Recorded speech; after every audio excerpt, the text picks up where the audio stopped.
I dropped this soundbar into my living room setup, and the jump in immersion was immediate.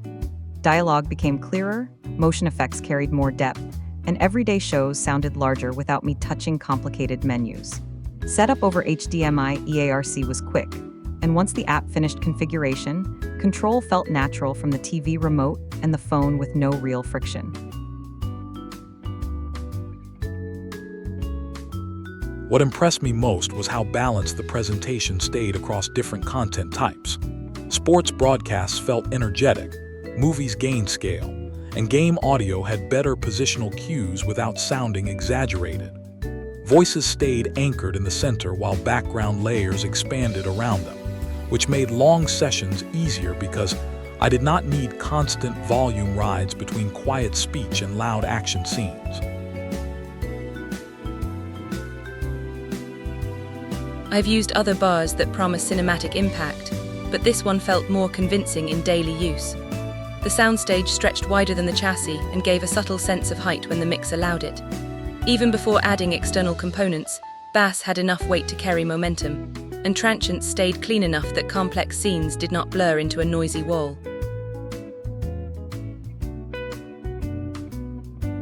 Integration into a multi-room environment was straightforward, and that mattered because I often move between focused viewing and whole home listening. I can keep the living room as the main zone, then extend playback elsewhere when needed without rebuilding the workflow. The ecosystem behavior feels cohesive, so the system acts like one audio environment instead of disconnected devices competing for control.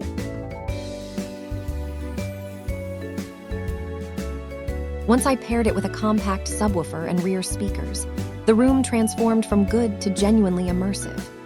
Front stage clarity stayed intact, while ambient effects wrapped behind me with better continuity. I still think the bar alone is strong, but the expansion path is where the platform really shines, especially for film nights where spatial cues add emotion and scale. Music playback surprised me in a good way. I expected strong TV performance, but stereo and spatial mixes also carried texture and separation that kept me engaged. Vocals sat cleanly in front, bass lines held definition, and upper frequencies avoided harsh glare. It felt capable enough that I could leave it as an all-day listening system instead of a device used only for evening screen time.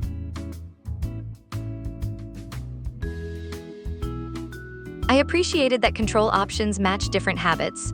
When I want quick adjustments, the TV remote handles essentials. For deeper tuning, app controls are more detailed without being overwhelming.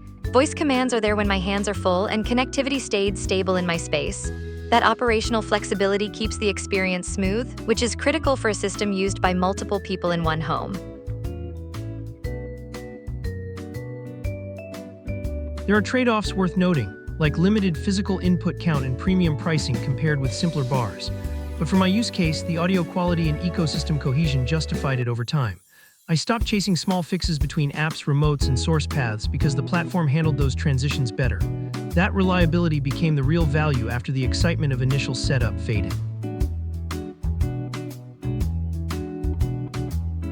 The biggest day-to-day win for me is consistent intelligibility. I can watch late at night at moderate volume and still catch dialogue without cranking levels. During louder moments, the bar keeps composure instead of collapsing into mush, so emotional dynamics are preserved. That balance between clarity and impact makes it easier to enjoy everything from quiet dramas to dense action sequences.